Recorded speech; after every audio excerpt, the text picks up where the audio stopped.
Ito yung ano? Ay, yung hindi niya natanggal din. Ito?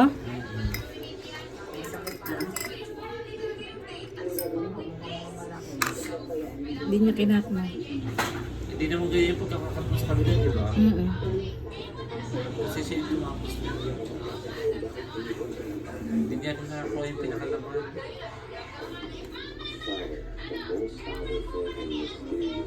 Pagka ganyan nababarkada, ma'am, anak mo, ano ginagawa mo? Wala naman silang gano'n eh, no?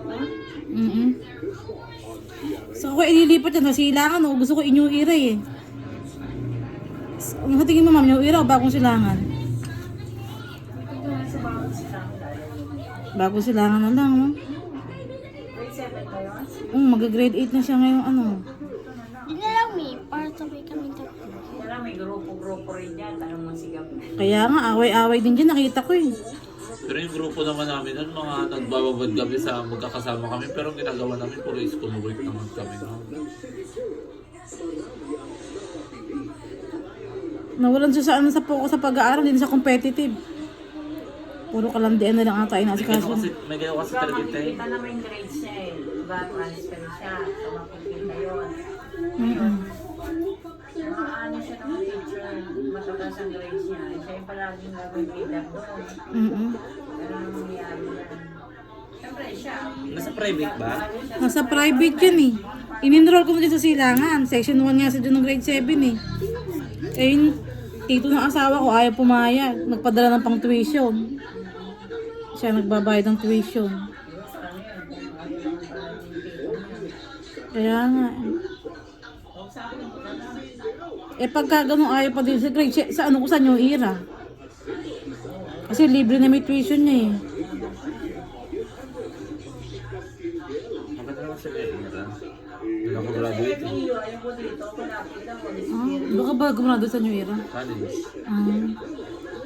Ayaw mo dyan sa MCBA, mas malapit ako kaya dito sa ano. Eh magkano ba tuition dun ma'am? Mura lang daw sa New Era eh. MCBA, Magkano? wala din sa tuition ng 39 daw sa New Era eh.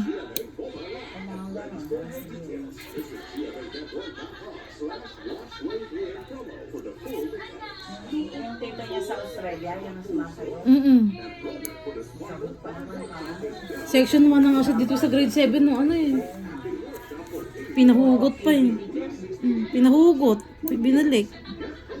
Sabi ko na nga ba dapat new environment na siya eh. Kasi buhat ng grade 1 doon siya eh. Baka nag-ano na siya.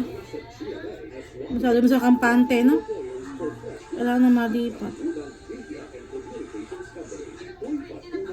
Nagkuko dito sa gilid.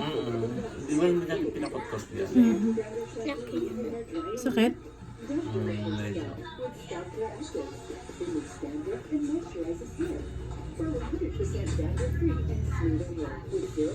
Parang bakal balak ko ba? Para double na kubak. Baka malikot na may pagka-video mo.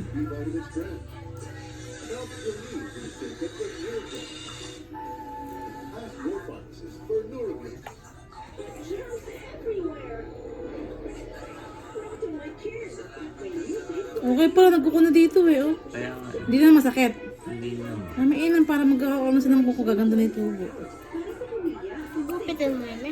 Hindi na kasi mainam at nagkuko na sa gilid. Bakit? Eh na Margaret na ate rin to, no? Eh pero tinubuan, no? Sa inyo. Yung kabila, hindi na talaga tinubuan.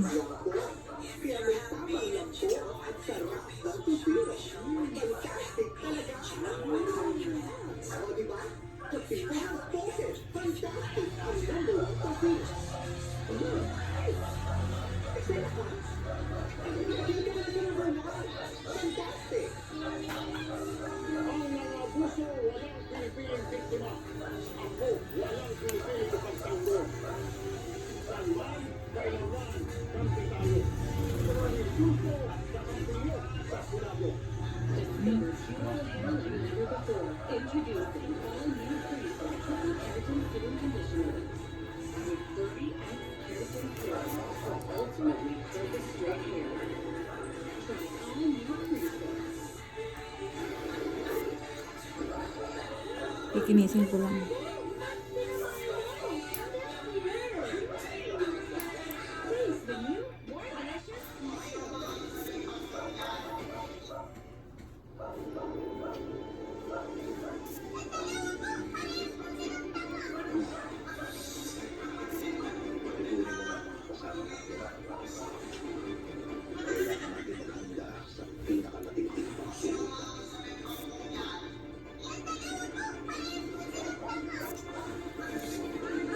Walang tumutusok?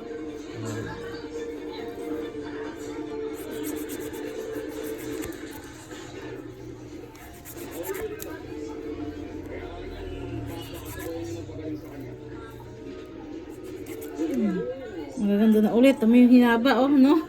Grabe. Opo.